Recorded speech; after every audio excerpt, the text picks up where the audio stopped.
Commander Ziegther stood on the bridge of his ship, the Starwind. He was tall, even for a Vorthan, with dark green scales that caught the light from the control panels. His yellow eyes watched the stars outside the viewing window. For 3 hours, his ship had been flying along the edge of Council space, checking for any problems. The Galactic Council ruled most of the known galaxy. 7 different alien races worked together to keep peace among the stars. The Vorthans like Ziegther were the warriors and guards. The Zephyrians controlled all the trade routes between worlds. The Crystalline Collective, made of living crystal beings, handled all the technology and science. Each race had their job, and together they made the galaxy run smoothly. Ziegther had been doing patrol duty for 15 years. Most days were boring. He would fly his ship along the same routes, scan empty space, and report back that everything was normal. Today felt different, though he could not say why. "Sir, we have something strange on the sensors," called out his tactical officer, a young Vorthan named Brixtel. His clawed hands moved quickly over the control panel, checking the readings twice. Ziegther walked over to look at the display screen. The sensors showed a small dot moving slowly through space, about 200,000 miles away. It was not moving fast enough to be a normal ship, but it was too big to be space debris. "What do you think it is?" Ziegther asked. Brixtel shook his head. "I have never seen anything like it, sir. The computer cannot identify what it is made of. The materials look very old, but somehow the ship is still in one piece." Ziegther felt a chill run down his spine. In all his years of service, he had never encountered anything the Council computers could not identify. Every ship, every piece of technology, every scrap of metal in the galaxy was in their database. "Move us closer, but keep our shields up," he ordered, "and send a message to Council Command. Tell them we found something unusual." As the Starwind moved toward the unknown ship, more details appeared on the screen. The vessel was small, maybe 300 feet long. Its hull was dark, gray metal that looked scratched and worn. Strange symbols were painted on the side in faded white letters. "Sir, those markings," Brixtel said, his voice quiet. "They look familiar." Ziegther leaned closer to study the symbols. They were simple lines and curves, not like the complex writing systems used by any of the Council races. But something about them made his memory stir. "Run them through the historical database," he said. "Check the oldest files." While Brixtel worked, Ziegther continued to watch the strange ship. It was clearly very old, but whoever built it had known what they were doing. The design was simple, but looked strong. There were no fancy decorations or extra parts that might break. Everything on the ship seemed to have a purpose. "Sir, I found something," Brixtel said, his voice excited. The symbols match fragments from archaeological sites in the outer rim. "They are from a species called humans." Ziegther's yellow eyes widened. "Humans? But humans are just stories. Legends told to children." "That is what I thought too, sir. But look at this." Brixtel brought up an old text on his screen. "This is from a dig site on Kepler 442b, found 50 years ago. The writing is exactly the same." Ziegther read the ancient text, translated into Vorthan. It spoke of a race that walked on 2 legs, had no scales or fur, and came from a world covered mostly in water. According to the legends, humans had once lived throughout the galaxy, but they had vanished long ago. Most scholars thought they were just myths, stories created to explain some of the old ruins found on dead worlds. "Sir, we are getting a signal from the ship," reported his communications officer. "What kind of signal?" "It is very weak, sir. The computer says it is some kind of automatic distress beacon. It keeps repeating the same message over and over." Ziegther felt his heart beat faster. If the ship was sending a distress signal, That meant someone might still be alive inside. But that was impossible. The ship looked like it had been traveling through space for hundreds of years. No known species could survive that long without proper life support. Can you understand the message? Working on it, sir. The universal translator is having trouble with the language, but I think it says something like help us or rescue us. Ziegler made his decision. Prepare a boarding party. Full environmental suits and weapons. If there really are humans on that ship, we need to know about it. As his crew prepared for the boarding mission, Ziegler could not shake the feeling that this discovery would change everything. The Galactic Council had detailed records going back thousands of years. They knew about every species, every world, every piece of technology in their part of the galaxy. But if humans were real, if they were still alive, then the Council's knowledge was incomplete. The boarding shuttle launched from the Starwind and approached the human vessel. Ziegler watched from the bridge as his team docked with the strange ship. Minutes passed in tense silence. Then his comm system crackled to life. "Commander, you need to see this," came the voice of his boarding team leader. "There are life signs on this ship, dozens of them. And, sir, they are definitely not any species we have seen before." Ziegler gripped the edge of his control panel. The myths were true. Humans were real, and they were about to make contact with the Galactic Council for the first time in over 1,000 years. "Secure the area and wait for me," he ordered. "I am coming over personally." As he prepared to leave his ship, Ziegler knew that this moment would be remembered in the history books, the day when legends became reality, and the galaxy learned that humans were more than just stories told in the dark. Inside the human ship, Captain Jake Morrison felt his body slowly coming back to life. The cryogenic sleep pod around him was making soft beeping sounds as it warmed up. His muscles were stiff, and his mind was foggy, but he could hear the ship's computer speaking to him. Revival process complete. "Welcome back, Captain Morrison. Current date, March 15th, 2387. You have been in suspended animation for 203 years. Jake tried to sit up, but his body would not obey him yet. 200 years. Earth seemed like a lifetime ago. He remembered the day the U.S. Liberty had launched, carrying 47 colonists to find a new home among the stars. Earth's resources were running out, and humanity needed to spread to other worlds to survive. "Computer, status report," he said, his voice rough and dry. "All systems functioning within normal parameters. However, I must report that we have been approached by an unknown vessel. They have requested permission to board." Jake's mind snapped fully awake. Unknown vessel? According to all of Earth's observations, this part of the galaxy was empty. They had chosen this route specifically because no radio signals or signs of civilization had been detected.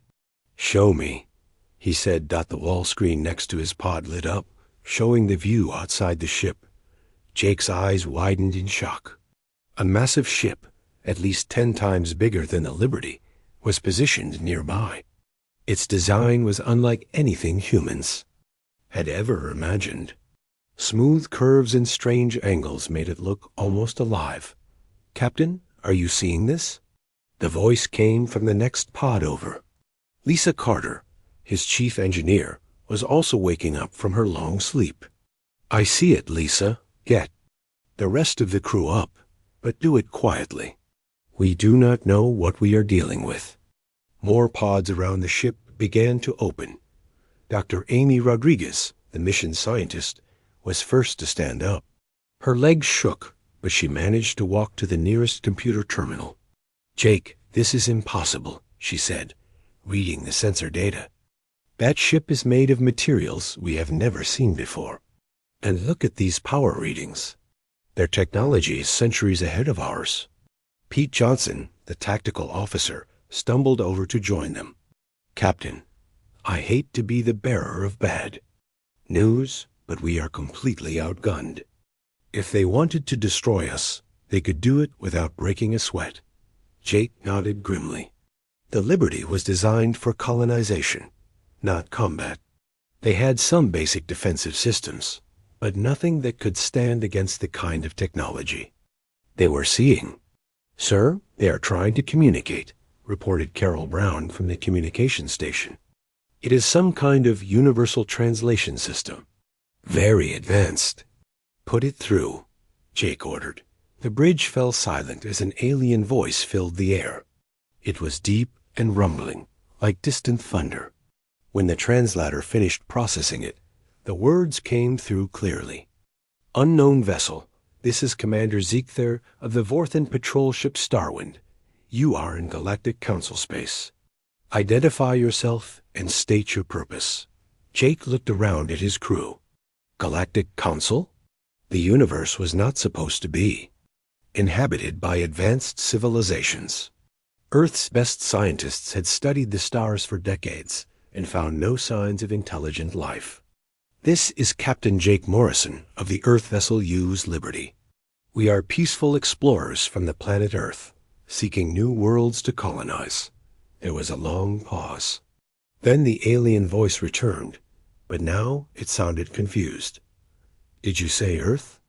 And you claim to be human?" "Yes, we are human." "Is there a problem with that?" Another pause, even longer this time.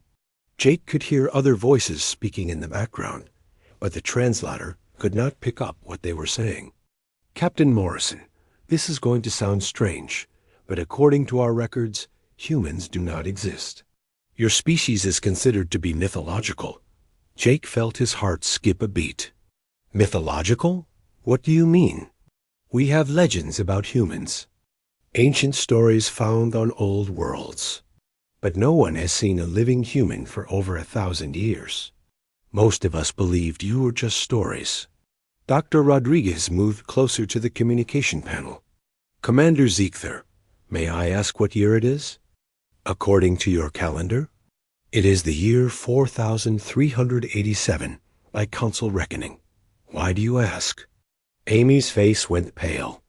"Jake, if their calendar is based on some galactic standard, and we have been traveling for 200 years, then humans might have been in contact with these aliens in the past." "That is impossible," Jake said.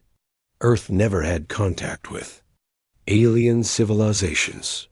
We would have known." "Permission to come aboard your vessel, Captain Morrison," came the alien voice. "I believe we have much to discuss." Jake looked at his crew. They were all exhausted from the revival process, and their ship was completely outmatched. But they had no choice. If these aliens wanted to board, there was nothing the humans could do to stop them. "Permission granted, Commander, but please understand that we are not warriors. We are peaceful colonists." "Understood, Captain. We will bring minimal security. I am as curious about you as you probably are about us." 20 minutes later, Jake stood in the Liberty's small docking bay, waiting for the aliens to arrive. Lisa had managed to get the basic systems running properly, and the ship's gravity was back to normal. The crew was still weak, but they were alert and ready. The airlock opened with a hiss, and Jake got his first look at an alien being. Commander Ziegther was tall and intimidating, with dark green scales and bright yellow eyes.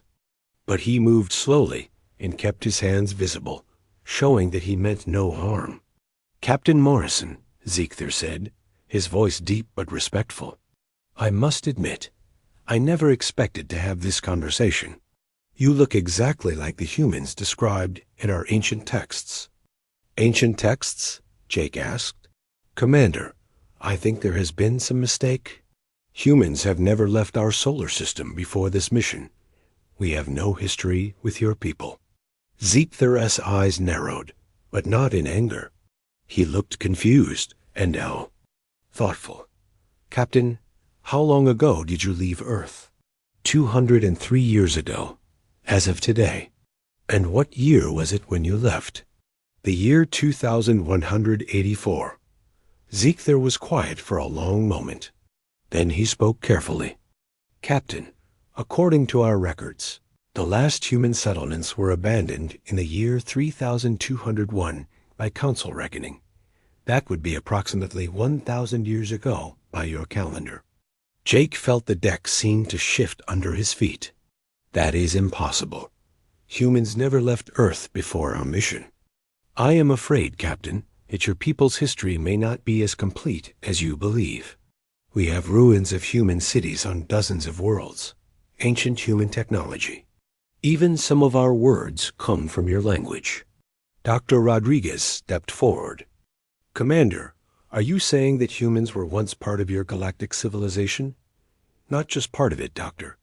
According to the oldest records, humans were among the founding members of the Galactic Council. But something happened. Your people withdrew from galactic society and eventually disappeared entirely. Most of us assumed you had died out." Jake's mind raced. If what the alien was saying was true, then Earth's history books were missing a huge piece of the puzzle.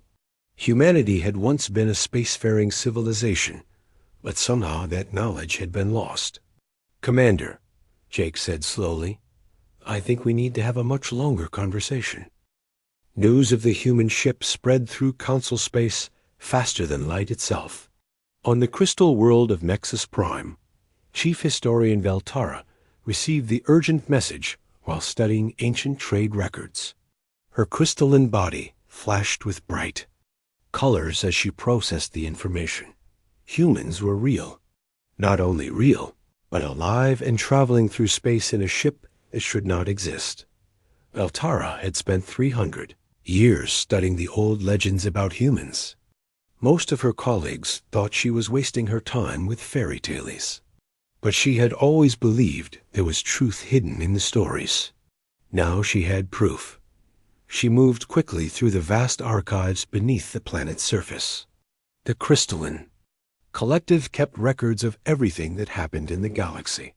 Every trade deal, every treaty, every piece of technology was documented and stored.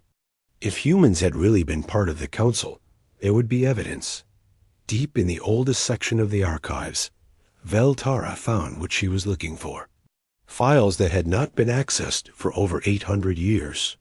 The data was stored in formats so old that most computers could not read them anymore. "Computer, translate these files using historical protocols," she commanded. The ancient records began to appear on her screen. What she read made her crystal form dim with shock. Had not just been part of the Galactic Council. They had been essential to its creation. The first peace treaty between the warring races had been written by a human diplomat named Robert Kim. The trade routes that connected the galaxy had been mapped by human explorers. Even the universal translator that all species used was based on human linguistic research, but the most shocking discovery was yet to come. As Veltara read deeper into the records, she found the real reason humans had been forgotten. They had not disappeared. They had been dismissed. The records showed that as the other races became more advanced, they began to see humans as primitive. Humans were not as strong as the Vorthans, not as smart as the Crystalline Collective, not as skilled at trade as the Zephyrians. They were average at everything, masters of nothing. Slowly, the other races stopped asking for human help. Human colonies were excluded from important decisions. Human ships were banned from certain areas of space. Eventually, humanity gave up trying to be part of galactic society and returned to their home system. The Council had simply stopped paying attention to them. Over the centuries, as new generations were born, humans faded from memory. They became stories, then legends, then myths. Meanwhile, on the human ship Liberty, Dr. Amy Rodriguez was making her own discoveries. Commander Ziegler had given her access to basic Council databases, and what she found amazed her. The alien races were incredibly advanced, but they were also incredibly specialized. The Vorthans were perfect warriors, but they could not adapt their tactics when facing new enemies. The Zephyrians could calculate trade profits in seconds, but they could not understand why other races made decisions based on emotions. The crystalline collective could process vast amounts of information, but they could not think creatively about new problems. Each race had evolved to be the best at one thing, but they had lost the ability to do anything else well. Jake, I think. I understand something important, Amy told Captain Morrison as they sat in the Liberty's small conference room. These aliens are amazing at what they do, but they are limited. They cannot change or adapt the way humans can. What do you mean? Jake asked. Look at this. Amy showed him a report about Council military tactics. They have been using the same basic strategies for over 1,000 years. They work against most enemies, but when they face something new, they cannot adjust. Pete Johnson, who had been studying the Council's military records, nodded in agreement. Their ships are incredibly powerful, but they are all designed for specific purposes. A Council warship cannot do exploration. A Council exploration ship cannot fight. But look at our ship. Jake smiled. The Liberty was designed as a colony ship, but they had modified it for exploration, research, and even basic defense. It was not the best at any one thing, but it could do many things reasonably well. That is what makes humans different, Amy continued. We are generalists. We adapt. We find new ways to solve problems. On the bridge of the Starwind, Commander Zeether was having his own realizations. He had been watching the human crew work, and he was impressed by what he saw. When the Liberty's life support system had a problem, the humans did not call for specialists. The engineer Lisa Carter worked with the doctor Amy Rodriguez and the communications expert Carol Brown to find a solution. They shared knowledge, tried different approaches, and fixed the problem in half the time it would have taken a council. Crew, sir, we have received new orders from Council Command, reported his tactical officer Brixtell. We are to escort the human ship to the Council homeworld for evaluation. Zeether nodded, but his mind was troubled. He had spent his entire life believing that the Council system was perfect. Each race had their role, and together they were unstoppable. But watching the humans work made him question that belief. The humans were not the strongest or the smartest, or the most skilled, but they were something else. They were flexible. They could learn and change and adapt in ways that the Council races had forgotten how to do. As the small fleet of ships began the journey to the Council homeworld, Veltara continued her research. She had found something else in the ancient records, something that made her crystal form flash with alarm. The galaxy was facing a new threat. The Devourers, an ancient race of machines, were awakening in the galactic core. They consumed everything in their path, converting matter into more machines. The Council had been fighting them for 50 years, but they were losing. Every strategy the Council tried failed. The Devourers adapted to their tactics faster than the Council could develop new ones. Millions of beings had already died, and entire star systems had been consumed. The Council needed something new, something different, something that could think outside the patterns that had trapped them for so long. They needed humans. Veltara sent her findings to the Council leadership, along with an urgent recommendation.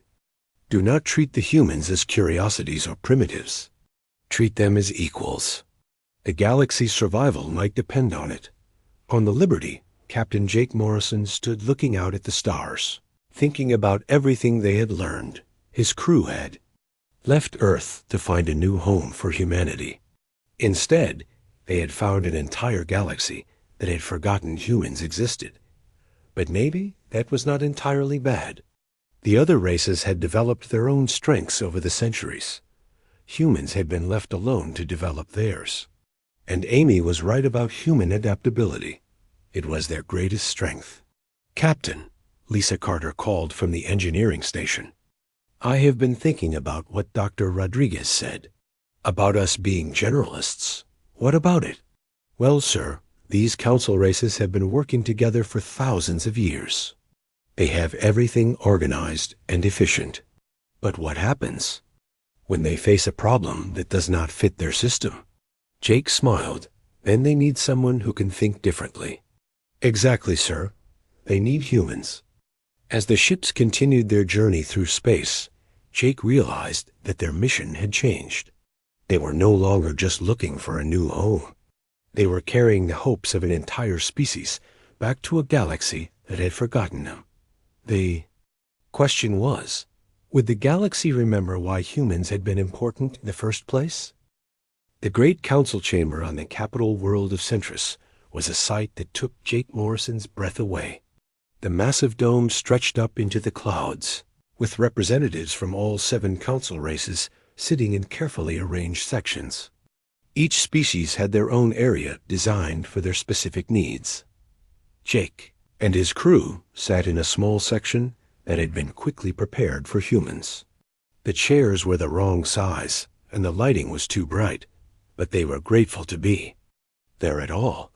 Admiral Korthrex of the Vorthan Empire stood at the center of the chamber. He was even larger than Commander Zeekther, with darker scales and scars that told of many battles. When he spoke, his voice carried the authority of someone who had never been questioned. "Fellow council members," he began, "we face a decision that will affect our entire civilization. These humans claim to be descendants of the legendary race that once lived among us. But even if this is true, we must ask ourselves, what place do they have in our modern galaxy?" Murmurs rippled through the chamber. Jake could see that opinions were divided. Some of the representatives looked curious, others seemed worried, and a few appeared hostile. "The humans are primitives," Admiral Korthrex continued. "Their technology is centuries behind ours. Their ship barely functions. They have no understanding of our laws, our customs, or our way of life. I propose that we relocate them to a protected world where they can live safely without interfering with council business." Jake felt his heart sink. After everything they had learned about human history, the council still saw them as nothing more than a problem to be managed. The chief historian Veltara rose from the crystalline collective section. Her crystal body glowed with soft blue light as she spoke. "Admiral, I must respectfully disagree. My research shows that humans were once vital members of this council. They helped create the very system we use today. That was 1,000 years ago," Korthrex replied. "The galaxy has changed. We have evolved beyond the need for human assistance." "Have we?" Veltara asked. "Because I have been studying our recent military reports, and I see a pattern of failure when we face new threats. The Devourer crisis, for example." Uncomfortable silence fell over the chamber. The Devourer threat was the Council's greatest. Shame. For 50 years, they had been fighting the ancient machines, and for 50 years, they had been losing. "The Devourers are a special case," Admiral Korthrex said, but his voice lacked conviction. "No strategy works against them because they adapt too quickly." "Exactly my point," Veltara replied.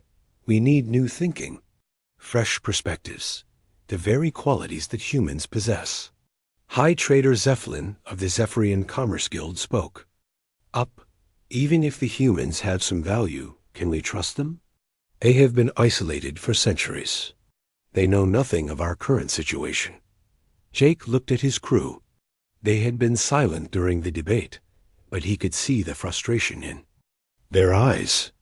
They were being talked about like they were not even in the room. "May I speak?" Jake asked, standing up. The chamber fell silent. All eyes turned to the human captain. "Honored council members," Jake began, "you are right about many things. Our technology is primitive compared to yours. We do not understand your laws or customs. We have been isolated for centuries." He paused, looking around the chamber. "But you are wrong about one thing. You say you have evolved beyond the need for human assistance. I say you have evolved beyond the ability to help yourselves." Angry voices rose from several sections of the chamber, but Jake continued. You have each become perfect at one thing, but you have lost the ability to do anything else. When you face a new problem, you try to solve it the same way you solve all problems. And when that does not work, you are stuck. Admiral Korthrex's eyes flashed with anger. You dare to criticize the council system? Our specialization is what makes us strong. Your specialization is what makes you vulnerable, Jake replied calmly. You want proof? Give us a chance to show you what humans can do. The chamber erupted in discussion. Some representatives shouted that it was too dangerous to trust humans with council business. Others argued that they had nothing to lose by trying. Finally, Council Leader Thamer of the Ethereal Collective raised his hand for silence. The ancient being's ghostly form flickered as he spoke. Captain Morrison, you propose a test. What kind of test? Jake looked at his crew. They had discussed this possibility during the journey to Centris. Pete Johnson gave him a small nod of encouragement. Give us access to your military records about the Devourer threat, Jake said. Let us study the problem with fresh eyes. If we can provide new insights or strategies, then you know we have value. If we cannot, then you can proceed with Admiral Korthrex's suggestion. The chamber fell silent again. The Devourer crisis was the Council's most sensitive military secret. Sharing that information with outsiders was unthinkable. Absolutely not, Admiral Korthrex declared.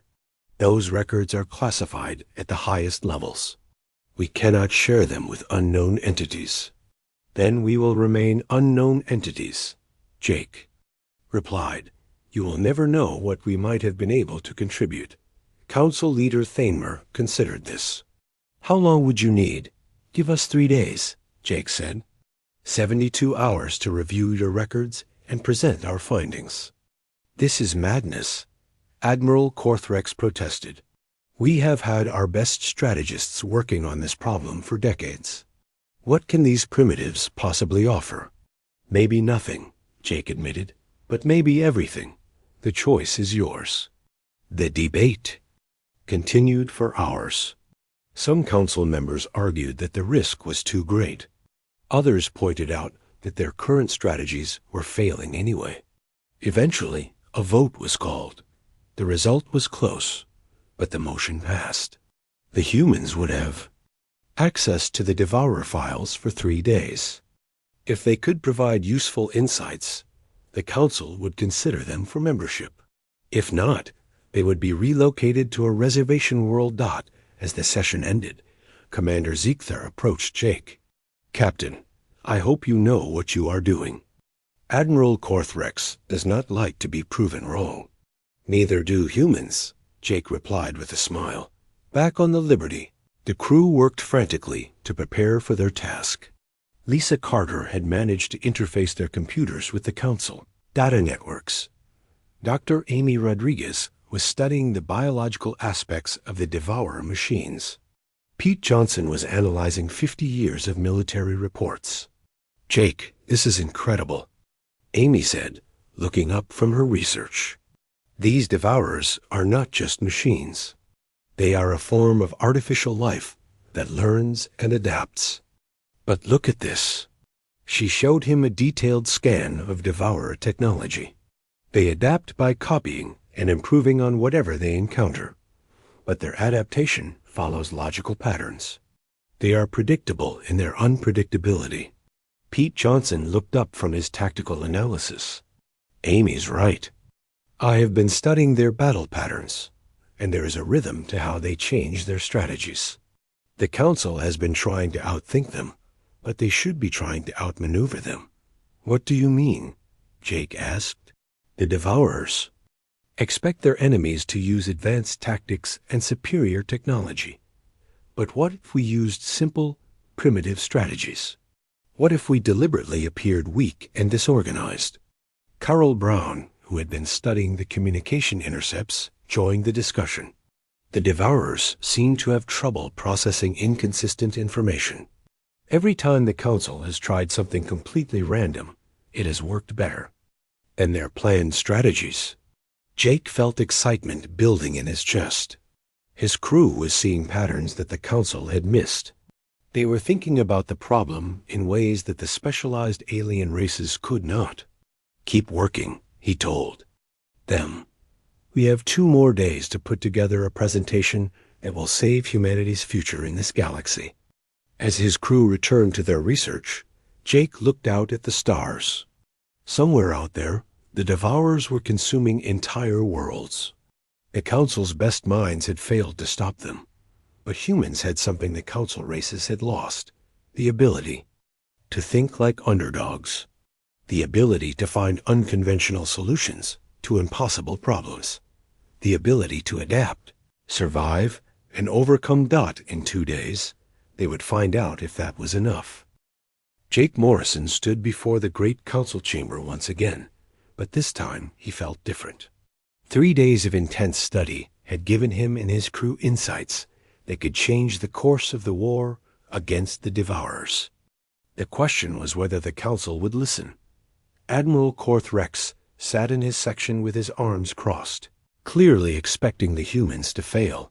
Other council members looked skeptical but curious. Chief Historian Veltara leaned forward with obvious interest. "Honored council members," Jake began, "we have studied your records about the Devourer threat.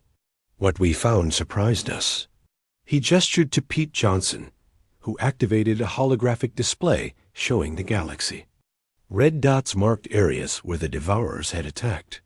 "You have been fighting the Devourers for 50 years, Pete said. "In that time, you have tried every advanced strategy in your military handbooks.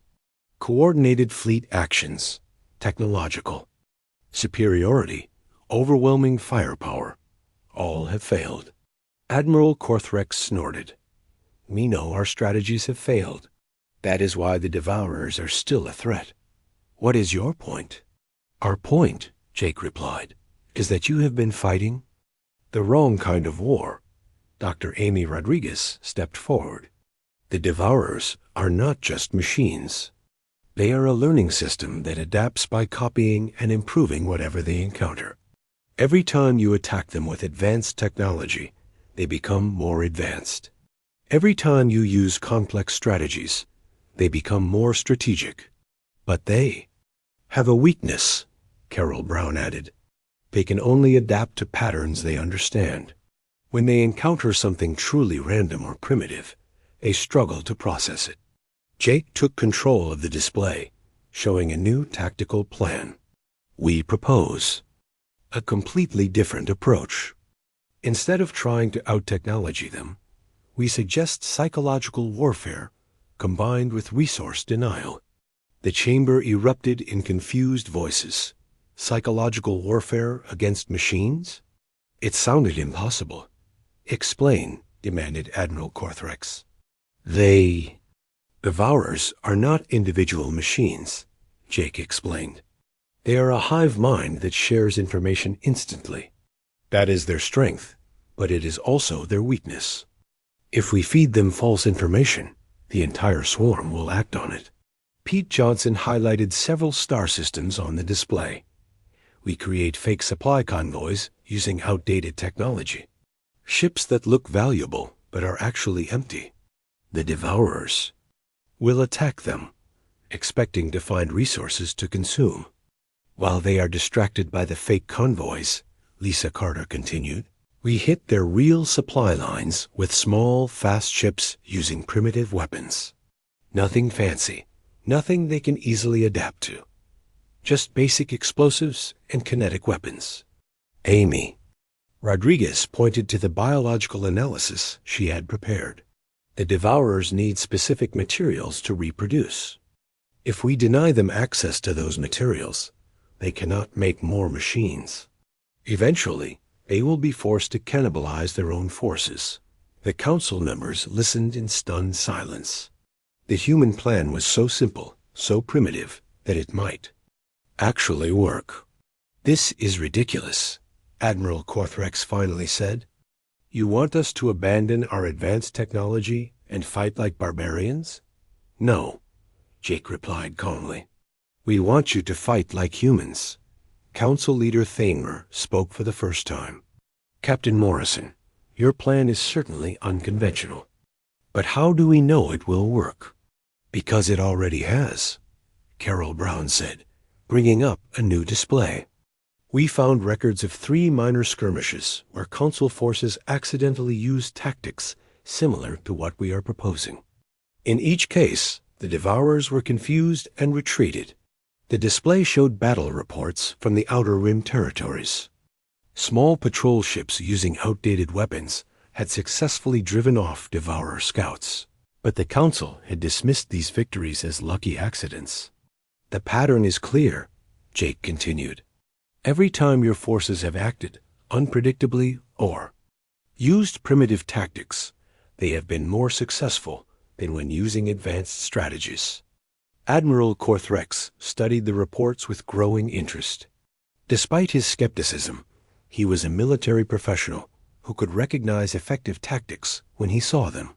Even if your theory is correct, he said slowly, implementing such a strategy would require perfect coordination across multiple star systems.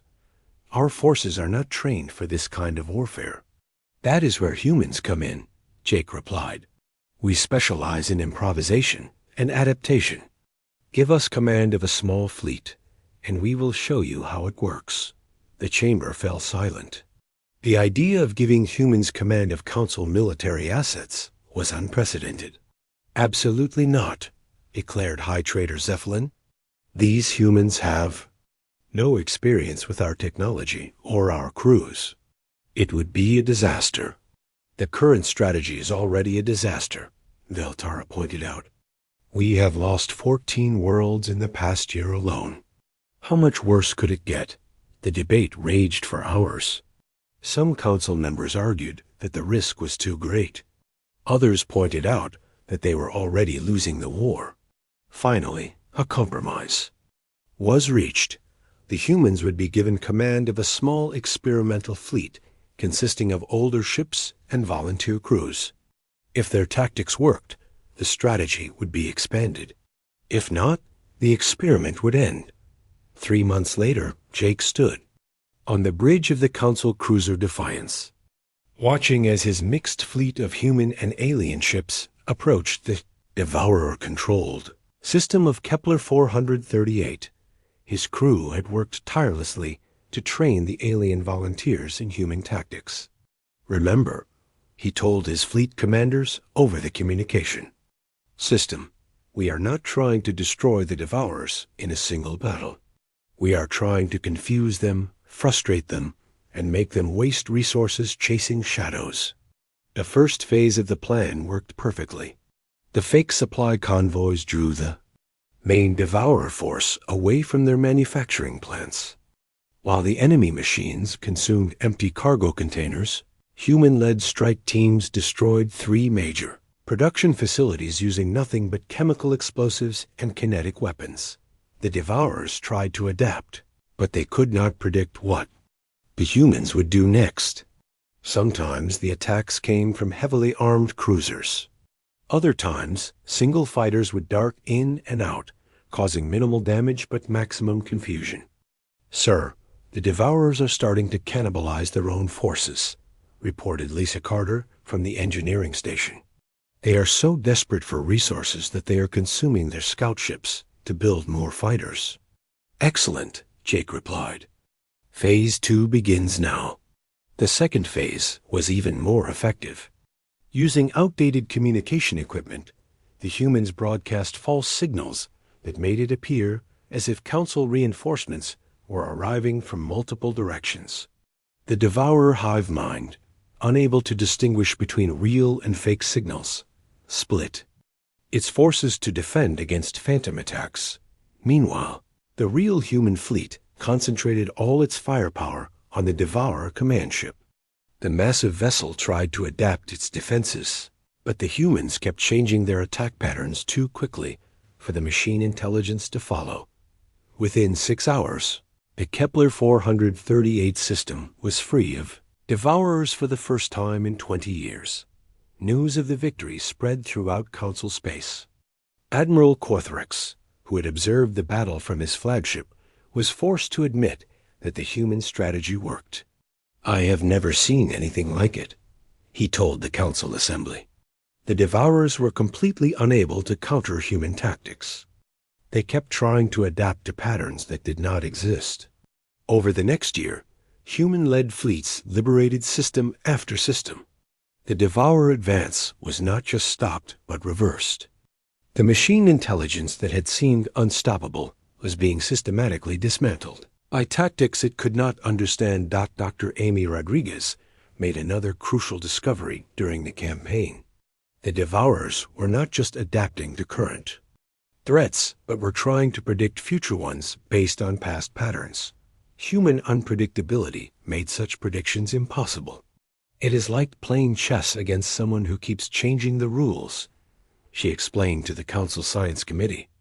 The devourers are incredibly intelligent, but their intelligence is based on logic and patterns. Humans operate on intuition and creativity. The war that had lasted 50 years was essentially over within 18 months of human involvement. The last devourer stronghold surrendered when its hive mind finally concluded that fighting humans was inefficient and unprofitable. Captain Jake Morrison stood once again before the great council chamber, but now the atmosphere was completely different. Instead of skepticism and hostility, he saw respect and gratitude in the faces of the alien representatives. "Captain Morrison," said Council Leader Thamer, "the Council has voted unanimously to welcome humanity back into our civilization, not as protected subjects, but as full and equal partners." Jake smiled, thinking of how far they had come. The crew of the Liberty had left Earth refugees seeking a new home. Instead, they had found an entire galaxy that needed what humans did best.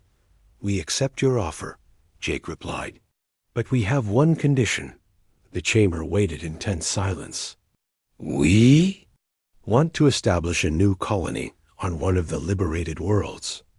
A place where humans can live and grow, but also a place where young people from all council races can come to learn." "Learn what?" asked Admiral Korthrex. "How to think like humans," Jake said with a grin. "How to adapt, improvise, and find new solutions to old problems. The galaxy is vast and full of challenges we have not even imagined yet. When those challenges come, we will face them together. See